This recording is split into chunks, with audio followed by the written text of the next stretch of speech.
कहानी है एक गरीब मोची की, जो एक छोटे से गांव पे अपनी पत्नी और अपने बच्चे के साथ रहता था। मोची के घर के हालात दिन ब दिन बिगड़ते जा रहे थे। घर पर जो भी राशन पानी था वो भी सब खत्म हो रहा था। ऐसे ही एक दिन मोची ने अपनी पत्नी से कहा, अब मुझे यहाँ नहीं रहना, या ना ही कोई कमाई हो रही है और ना ही मुझे यहाँ कोई काम मिल रहा है। इससे ऐसा है मैं पड़ोस के गांव जाकर अपना मोचीगिरी का काम करूँगा। वो गांव भी बहुत बड़ा है। कुछ दिन के लिए घर से दूर रहूँगा, लेकिन घर चलाने के लिए कमाई तो हो जाएगा मेरा। क्यों, वहाँ के लोगों के जूते चप्पल ज़्यादा छिड़ गए हैं क्या, जो आपको वहाँ जाकर ही मोचीगिरी करनी है? अरे, अपनी जन्मभूमि में रहकर 2 पैसे कमाए नहीं जाते, पर आए गाँव जाकर ही कमाएंगे पैसे। अगले दिन मोची चुपचाप अपने जूते चप्पल ठीक करने का सामान लेकर किसी को कुछ बिना बताए दूसरे गांव के लिए निकल पड़ता है। दोपहर होने तक वो पड़ोस के गांव लखनपुर पहुंच गया। हरा थका मोची जब लखनपुर के बाजार में पहुंचा तो वहाँ पर जाकर हैरान रह गया, क्योंकि वहाँ पर पहले से ही बहुत मोची थे, अपनी दुकान लगाए बैठे थे। अरे, यहाँ पर तो बहुत सारे मोची पहले से ही अपनी दुकान लगाए बैठे हैं। ऐसे में मेरे अनजान मोची के पास ग्राहक कहाँ से आएगा? लगता है यहाँ से भी खाली हाथ ही जाना पड़ेगा मुझे। नहीं, खाली हाथ घर भी तो नहीं जा सकता। तभी मोची को ग्राहकों को अपने पास बुलाने के लिए एक तरकीब सोची। उसने अपनी दुकान लगाई और उस पर एक बोर्ड लगाकर बड़े बड़े शब्दों से लिख दिया, जूतों का अस्पताल। हमारे यहाँ जूतों का इलाज किया जाता है। नए जूते बनवा लो, नए जूते बनवा लो, या अपने पुराने जूते एकदम नए जूते की तरह बनवा लो। लोगों ने जब ये सब देखा तो उन्हें कुछ नया देखने को मिला। नए जूते बनवा लो, नए जूते बनवा लो, या अपने पुराने जूते बिल्कुल नए जूते की तरह बनवा लो। जूतों का अस्पताल? अरे भाई मोची, ज़रा मेरे इन जूतों का इलाज तो करो। हाँ जी सेठ जी, अभी किए देता हूँ। मोची अपने छोटे से दुकान पर बैठकर सेठ के जूतों का इलाज करने लगा। ये लीजिए, अब आपका जूता बिल्कुल स्वस्थ है। अरे भाई, कितने हुए इसका इलाज का खर्च? बस साहब, 1 तांबे का सिक्का।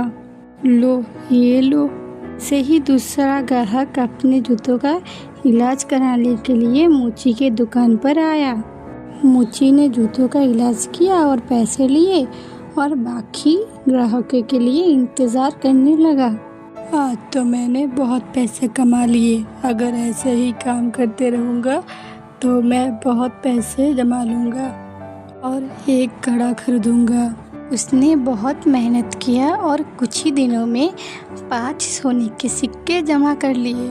उनमें से वो 2 सिक्के के बदौलत एक व्यापारी से एक घोड़ा खरीदा और घर लौटने का फैसला किया। अगले दिन उसने अपना सारा सामान बांधा और घर के लिए निकल पड़ा, और रास्ते में उसे एक घने जंगल से गुजरना पड़ा, जहाँ उसने डाकुओं का एक झुंड देखा। ये भगवान, ये तो डकैत लगते हैं। ये डकैत तो मेरा सारा पैसा ले जाएंगे और मैं एक बार फिर से गरीब बन जाऊंगा। अब मैं क्या करूं? मोची बहुत चतुर था। उसने हिम्मत नहीं हारी। उसने एक योजना बनाई। उसने एक सोने का सिक्का घड़े के मुंह पर डाल दिया और आगे चला। चोरों ने उसे पकड़ लिया। अरे हो, फटाफट अपने सारा पैसा निकालो, जल्दी करो। देखो, मैं एक गरीब मोची हूँ।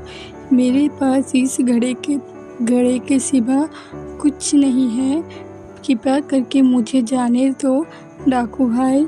ऐसे ही मोची ने ऐसा बोला, घोड़ा बहका और उसके मुंह से सोने का सिक्का निकल गया।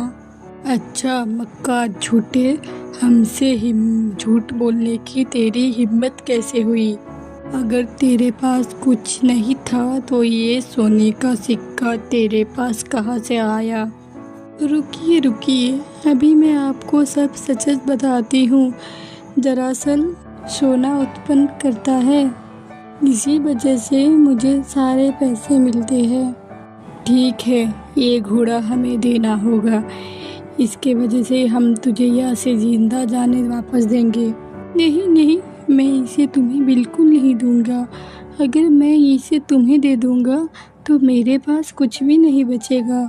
चलो हम इसके बदौलत तुम्हें 60 सोने के सिक्के देंगे। ठीक है, लेकिन एक बात का ध्यान रखना, इस घोड़े के साथ बारी बारी तुम सब रहना, नहीं तो पैसों के लिए तुम सब लड़ते ही रह जाओगे। मोची ने घड़ा बेच दिया और घर लौट आया। वो बहुत खुश था क्योंकि उसे सोने के सिक्के मिले थे।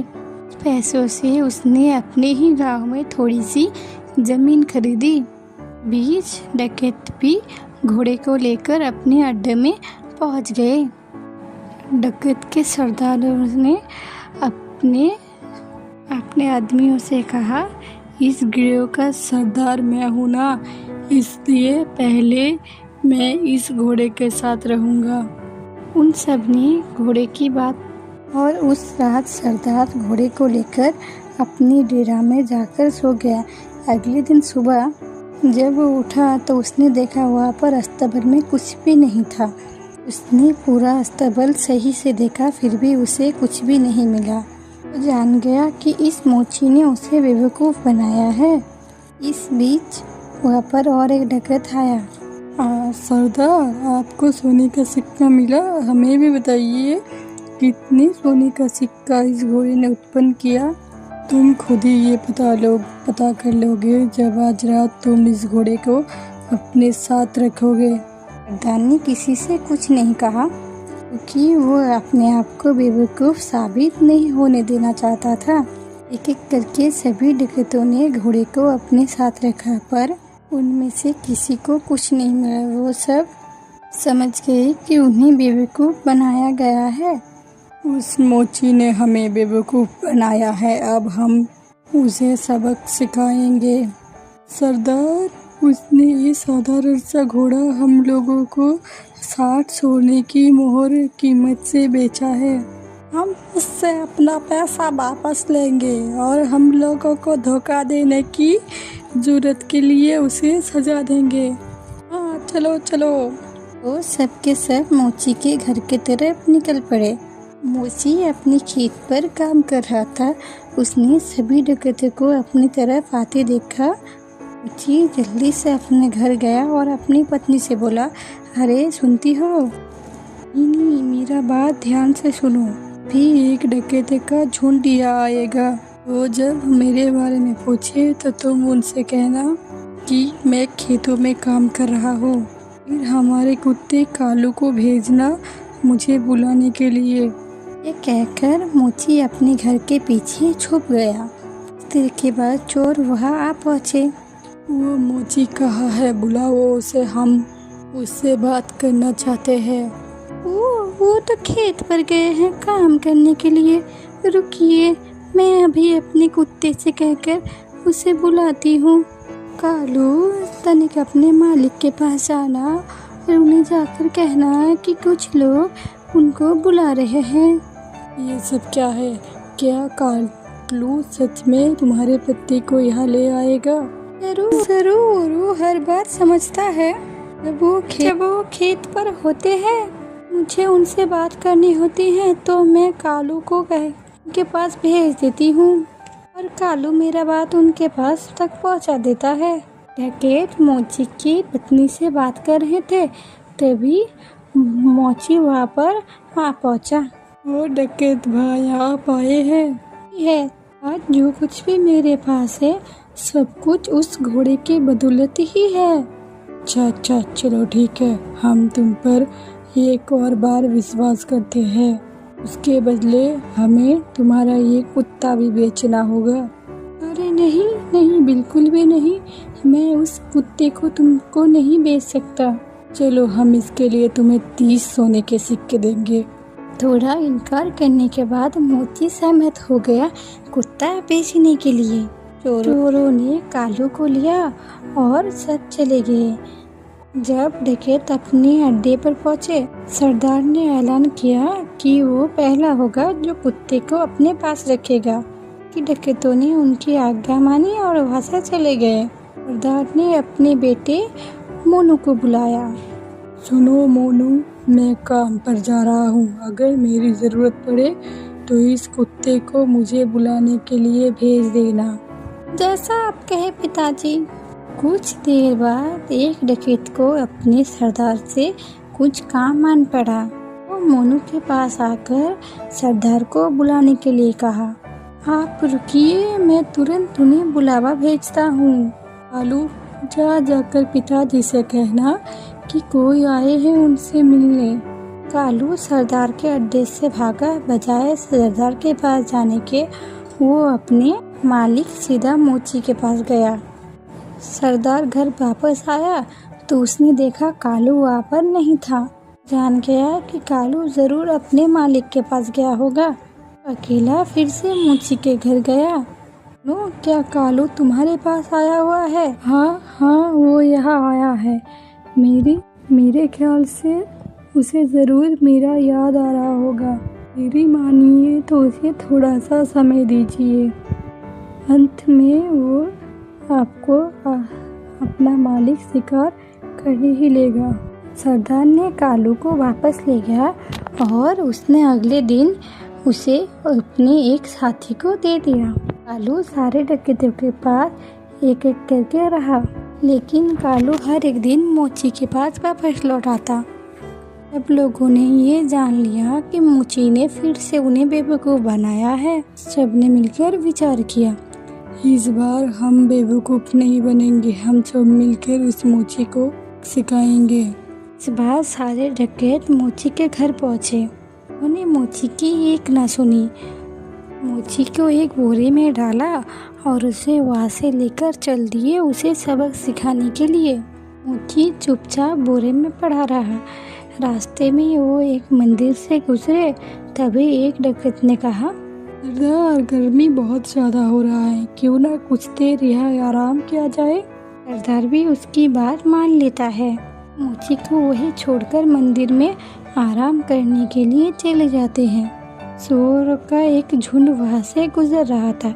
जब मोची ने शोरों का आवाज़ सुनी तो मोची जोर जोर से चिल्लाने लगा, मैं ऐसा नहीं करूँगा, मुझे छोड़ दो, मुझे जाने दो।